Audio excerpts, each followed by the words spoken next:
Hey everybody, happy Thursday. Today's Thursday, October 25th, 2018. I am with my friend, the talented real estate guru, kid. I don't know, you probably don't like kid. Francisco Morales, no, Rosales. Rosales. I know, see, I got it. I corrected myself. I had to think for a second. So let us know you can hear us or see us. We're at the beautiful Citrus Club, as we always are. So, but you know, oh, Viviana just popped on. Hey, Viviana, what's up? See, I can tell by icons now. Can you tell that, right? Yeah, see that. So give us a thumbs up or a heart, Viviana. Let us know you can hear us or see us. Nilka is on. Look at those people popping on. So, you know, my biggest fear always is you cannot hear us or see us. Hey, Julie. After I did that one show where you couldn't. And so, for instance, she got a heart. So she hears us. She knew I was talking about her. She's engaging. She's engaging. Hap's on. Ben Gilbert's on. What's up, guys? All right, so welcome to the show. He was a little nervous, I got to tell you. And he's going to be honest. Still am. You still are? All right, Yeah. but you know we show a lot of love on this show, so you're going to be fine. So I picked the title, but we're going to talk about a whole bunch of different stuff. I got to learn more about Francisco because he got here super early today. I'm calling him out. I'm like, is that Francisco at the table? What's happening? But welcome, my friend. Thank you for having me over here, Ted. I mean, I just came. I knew I was going to be having a good time here at the Citrus Club, so work early. Why not come to the Citrus Club a little early, people? All right, so tell us a little bit about you. The best thing you can do for anybody who's watching is for them to learn about you, a little bit about your background. Well, let's see. Let's start from the beginning. I was in no, I'm kidding. Here it comes. I already told him that story. Please don't be at first grade in 20 minutes. I am kidding. I started my real estate career in Naples, Florida, after I graduated from UCF. Go Knights. That's right, go Knights. Man, we're on a winning streak, aren't we? I'm telling you. No respect, though. No respect. We're getting there. But I finished my UCF career with a finance and international business degree, and I started working in corporate America right away over here in downtown, mostly with insurance and bonds. Is that what you did after? Yeah, it was just a little bit. It was international advisories, and it was just working there for like 6 months because I was interning with them. And then I worked for a little bit, and it just didn't click. You didn't like it? Did you like your degree? Because I also have a finance degree, and I can't believe I got through that. And I look back now, and I laugh. I'm like, I'm the least finance degree-oriented person you're ever going to meet. I was involved in a lot of clubs, so I took advantage of going to college. But honestly, I think I'm like you, Ted. We went to the calculator. What was it? I forgot the 3T34 or something. You didn't use a calculator. You're too young. I did use a calculator, and it was Wow. helpful. And then my phone as well, of course. Oh, man. But we then didn't have phones then. But then I went back for a year back to Naples, and I spent some time over there with my family. I started working at a jazz restaurant of all places. A jazz restaurant? Yeah, they had basically live jazz music, and I was a waiter at the restaurant. Wait, so how do you go, though, from your finance degree to that? And you got a master's. No, I didn't. Oh, I you didn't didn't? get a master's. You got finance and international business. Yes, I got those degrees. Yeah, we didn't really have international business back then. We just come over on the Mayflower. That's what happened. So I went back over there, and I didn't know what to do, honestly. I was just kind of like, I don't want to sound cliche, but trying to find myself. So I was there with my family, and I was bored. I started working at that restaurant, and it was a great time. I got to meet a lot of great people, and it was lively, to say the least, that restaurant. Of course it was. Hey, that's the Boomtown guy I was talking about. Frank Leish. Nice. Good to see you on the show. We were just talking about you. So, but how do you go from that? At some point, obviously, you're educated. You're like, okay, I don't want to do this forever. Yeah. What's the next step? What was the catalyst? And by the way, you're from Venezuela. Right. He didn't do what I talked about. I knew this was going to happen. He started right in the middle of something. He wasn't born anywhere. Apparently, he just started at UCF.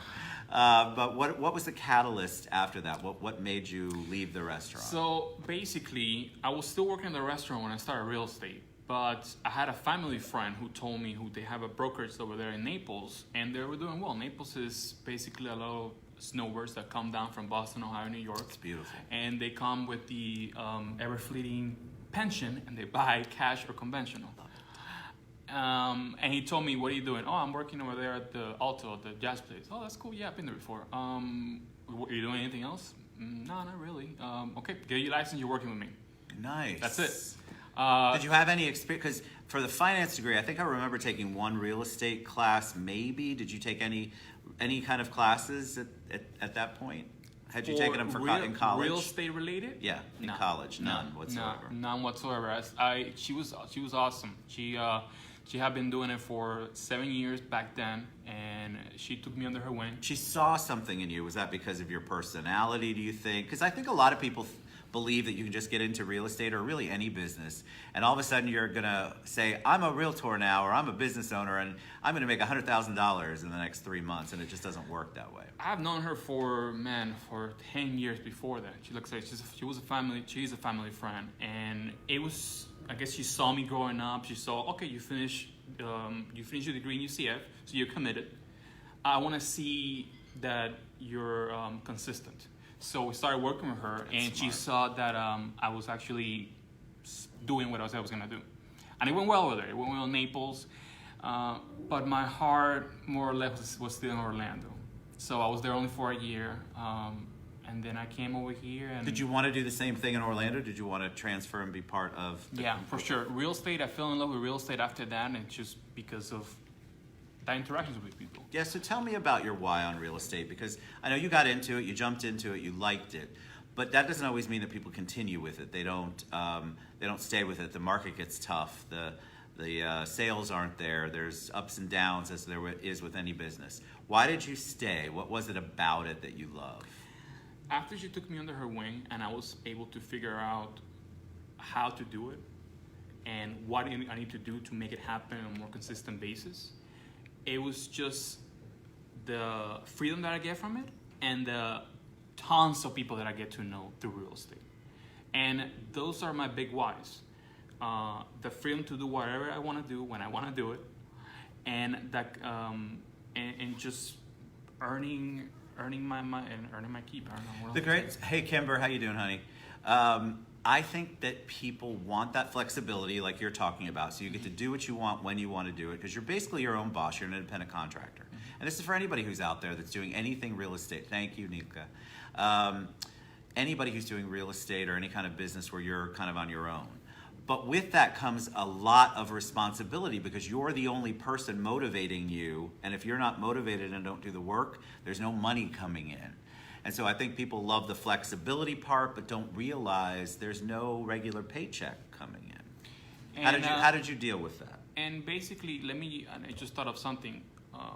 Growing up, my parents actually coming over here. They had their own business, and they had their own business for the longest time. So at the beginning, when I went through college, I wanted to work at a corporation, make my way up there. But it was always at the back of my mind how they were able to do everything they wanted to do. Right. Spend so much time with us, and still make their money. Right. So we asked parents, people. We've gone back a little bit. That's good.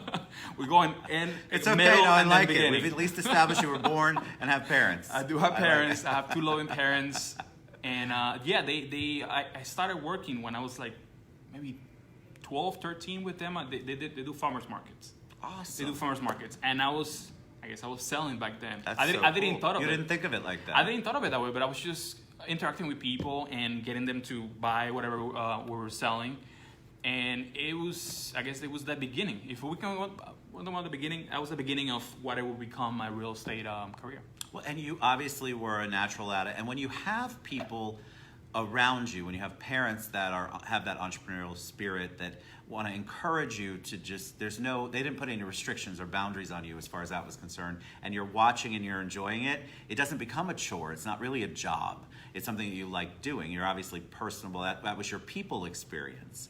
What did they sell at the farmer's market, just out of curiosity? They had, they sell French bread at the beginning. Yum. And then it just kind of dived into whatever our culture, which is Venezuelan food. So they started selling more of that, and now they sell salsas, which is a lot easier. And I mean, they do their thing over there. They basically work 6 months out of the year, and the rest they travel. Nice. It's Naples, so it's highly seasonal. So how is it different, the market, when you moved from Naples to Orlando? What was the difference in the market? Was there a completely different type of people? I mean, I know it's more transient here, it's more touristy, there's more second homes, but Naples is a completely different area. If you haven't been to Naples, I mean, the markets can't be any more, in my opinion, can't be any more different. they're different. No, they're actually quite different. Over there in Naples, it was mostly snowbirds, so you had to relate to them, right? So I had to learn who Frank Sinatra is, who the Rat Pack is. So Nice. so I had to relate to them. Sure. And once that happened, it just became easier. Maybe it was just I wouldn't say my training, but my upbringing that made it easier. But I just had to relate to them, and it was easy. Once I moved to Orlando, it was a little bit of the same thing, but I also tapped into the people that I met through college. Right. The network. You had a nice database here that you hadn't really worked. Yeah, that's for sure. And it just moved on from there, man. What did you do? So when you come to Orlando, though, if it's been a while, been a year Yeah. or so since you were Naples, you're coming back up. How did you reestablish the relationships? Because I think a lot of people are afraid of networking, and then they're afraid to even engage their friends and family to let them know what they're doing. So how did you re-engage that group? I just reached out. That's it. There was no magic pill, nothing. It was just do it. If they, my thought at that time was, if they didn't want to be involved with me, or they didn't want to, I wouldn't say help me, but I'd say help me with my business, then I honestly didn't want them part of my life. I know it's harsh. No, I am a big believer in this. We talk about it on the show a lot. Look, people are, they can be with you, but if they're not for you, we just did a show about this, then you really need to evaluate those relationships, reevaluate those relationships. It's not like you're asking them to borrow money. You're not saying you have to send me business, or I'm not going to be your friend. But there are ways that people can help you without sending business. There are referrals they can give you. There are introductions they can give you. Right. There are opportunities that they can give you or put you in front of. And when somebody refuses that's supposedly your friend, I think it's time to reevaluate that. So I agree with you. And it wasn't like I just called them and told them. I mean, I kind of did, but at the beginning, I was trying to reintroduce myself as a realtor, and I didn't came just right off the bat. I just call people, hey, what are you doing, Mike? Let's hang out. It's been a while since I've seen you. Let's catch up, see what you've been doing. Right. And then from then on, it's just roll into, after I got more engaged on social media, because you have to, it just started coming my way. That's it. It was just reciprocated, because I gave them something. Sure. And then over years, it didn't happen overnight, over years, it's definitely returned to me 120. Now, did you start out at your current brokerage? Yes, the one that I changed to when I came to Orlando, that's the one I'm still on right now. Okay, good. Mm-hmm. So did you have to go through more training? Did you kind of already know after the year what you liked, what you didn't like? You just had to learn the new market up here. Well, Ted, I had to learn other things in here that I didn't learn in Naples, because it was easier in Naples. I mean, it was definitely a lot easier in Naples. Over here, you have more tools that you had to learn on the lending side. Yeah. FHA loans. I remember doing a short sale over here. That was It's interesting. crazy what you guys have to learn. That was interesting. So yeah, I had to. I would say to relearn, just expand my knowledge when I came over here. What about so I want to ask, because I know you were involved in development, I'll mention Alpha. Mm-hmm. What do you think, because we have such a booming, thriving, giant Latino market here. And I'm never sure, like I said to you earlier, do I call it Latino market? It is the Hispanic market. But it's very big here, not just in real estate, but in all businesses. Do you have any advice for the people like the gringos like me that want to break in, that I don't speak Spanish, un poquito, like dos cervezas, por favor, baño, tequila, margarita, I'm good at that. Do you have any advice or anything that you can give us some insight on how do you work in that market if you aren't speaking the language? Or don't you? Maybe you don't. I do speak Spanish, and it has helped me for sure in my business. And honestly, like any other culture, I would say break bread. Break bread, because besides the language, how you relate to them, meeting with them and relating to them is like, hey, you've had mofongo, or my God, I love mofongo. I mean, and it's Orlando. Over here, you have like Cuban. It is to Miami. We have Puerto Rican, and we have great Puerto Rican restaurants. So a way to relate to them and a way to break into it is just break with them. So I'm part of NAREP, which is the National Association of Hispanic Real Estate Professionals. One thing I love about that organization is that you don't have to speak the language. They're really trying to target all people to bring everything together. It's very together driven. And I feel like that's so important, especially in Orlando. It doesn't matter if you're in real estate or not. If you're not getting on I need to figure out how to break into the Latino market, I think you're missing a huge opportunity. And they're loving, wonderful people with fantastic food. Where do you go for Venezuelan food here? Or do you? The thing is, Venezuelan food in Orlando is just up and coming now because now you have more Venezuelans coming over here. I guess Miami's getting too much. A lot of people over there, so they're moving to Orlando. And if you notice, a lot of Venezuelan restaurants are popping left and right.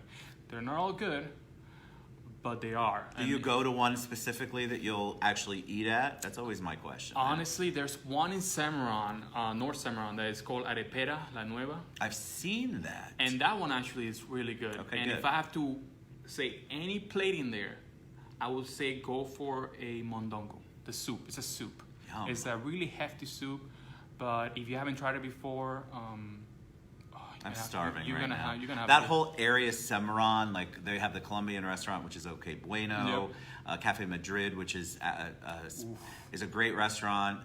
There's so much great food in that area. I used to have an insurance office at Chickasaw and Curry Ford, and so my staff, all bilingual, would bring me stuff. They're like, just eat it, Ted. That's how I learned about mofongo. That's how I learned about all these things that came in aluminum foil that I just ate.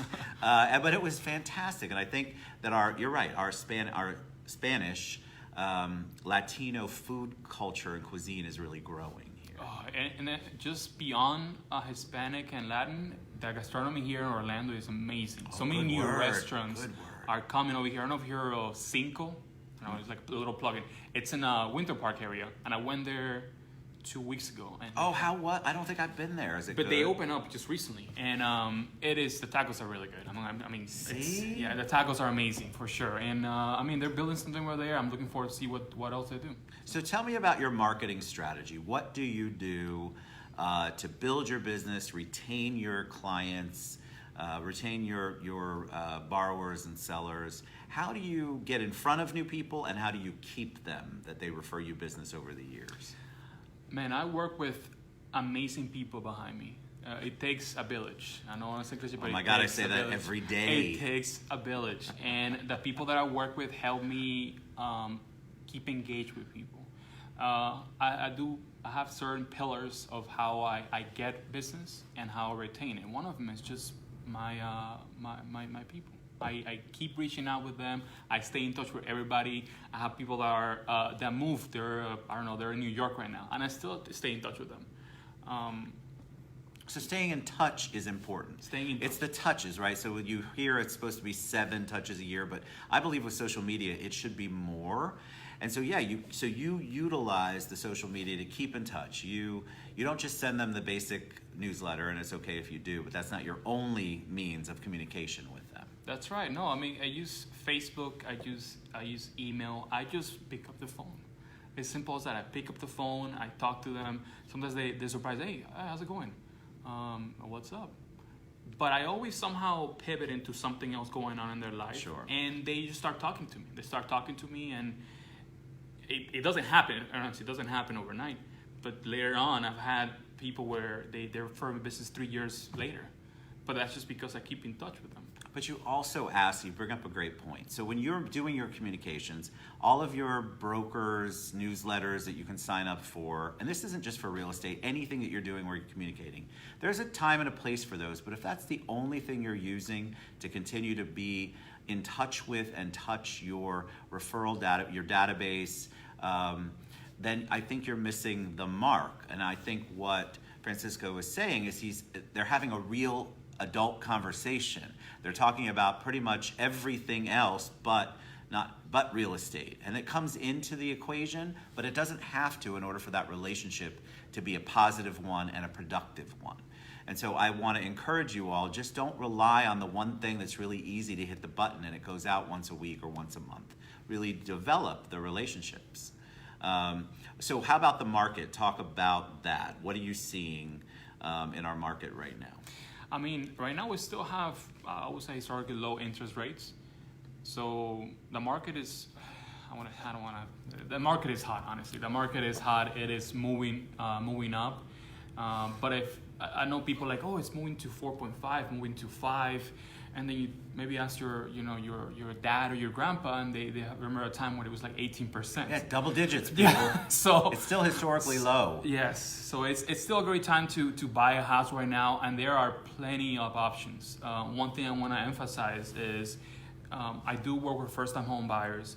I work with investors. I work with new construction. That's something that people, you work with new builders? Yeah, I actually work with several around the Central Florida area. That's great. So it's just reaching out to me and asking me questions.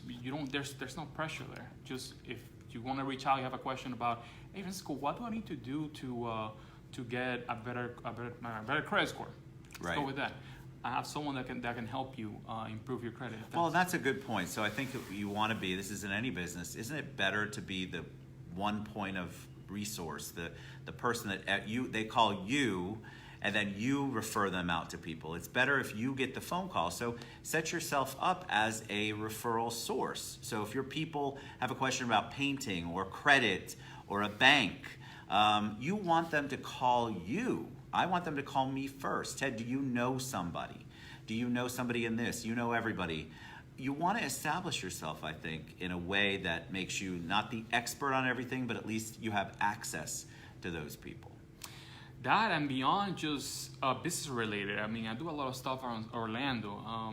I eat a lot. I like to eat. What can I say? Me too. I like to eat, so I like to experience everything that Orlando has to offer, and what else, and adventure. So here in Orlando, you have, it's central, so you have springs, you have the beach, you have so much to do. So if you have any questions about that, reach out to me as well. I love to do any outdoor stuff. So tell us about your upcoming nuptials. Francisco's engaged, Amanda, right? That's right. Her name is Amanda Torres. I look forward to getting married with her next November, and it's gonna be a great time. We're doing it back home, and we're inviting. I want to say small group because it's not a small group anymore. It used to be. It never is, my friend, ever. But we narrowed down to a group of people that we want to, family and friends that we want to spend time with, and I am looking forward to it. I'm looking forward to her. Once again, her name is Amanda Torres. Little plug in there. So Amanda. And I've been with her for 9 years now. And That's amazing. Yes, I've been with her for a while. So I know every time I said that, people were like, wait, did you say 9 years? And they just like, about time. it just automatically goes to that one. She's a patient woman, my friend. She's a patient woman. Where did you guys meet? We met back in Naples, and it was, the story is fun. We met in chemistry class. Yeah, I know. We met back in high school. In high school? In high school. I love it. In high school, awesome. Right? And we started dating right after I graduated. So I graduated, I started, my thought, and she's gonna be like, oh my God, I can't believe you said this. But my favorite stories. My thought was, I spent a lot of time with her during high school. It was just a friendship. It started as a friendship. And then later on, I graduated, and my thought was that if I don't ask her out, most likely I'm never gonna see her again. And you took the leap. And I want to spend more time with her. And it was a summer. And we have a song. I'm gonna say the official song for us is "Better Together" by Jack Johnson. That's our official song. There is another song that is our song, but I'll keep that to myself and her. There you go. All right, so we're gonna share all of Francisco's. That's a great name, Francisco.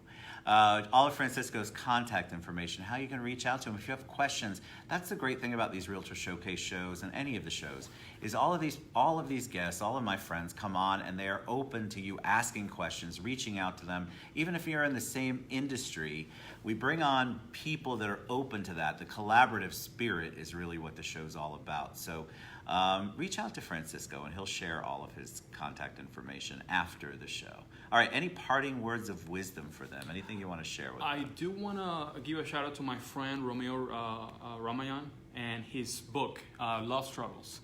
I'm gonna put it in we're gonna put it in the description as well. Good. I mean, he's a great guy who's an author now, and if you guys get the chance to read the book, it's an amazing book of self-discovery. So yeah.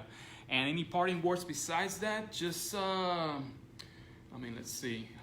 I don't want to get sued by Nike, but just do it. If you have something that you need to do it. Take the leap. Take the leap. What did you mention earlier about your friend? It was a pay it forward. So you guys had a relationship, a friendship. Obviously, something was done nice for you. I'm imagining that's what you meant by pay it forward. No, what I meant back then was basically what these shows are. That you're basically paying it forward, showcasing realtors, attorneys, and I want to pay it forward. And that was my friend Romeo and his book, Love Struggles. So once again, that was my. He's been a great friend to mine. So if you have the chance, please read the book.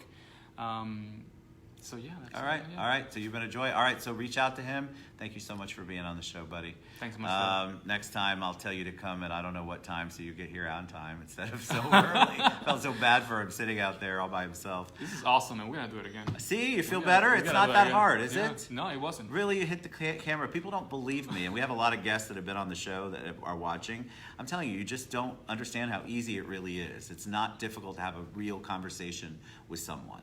And I love asking questions that I probably shouldn't, or I love digging a little deeper. And so you guys are always so responsive, but I appreciate you very much. All right, we love you guys. I'm going to go live tonight from Lion's Pride, which is around the corner from the Citrus Club. Yes, I know I'm going to be outside the Citrus Club.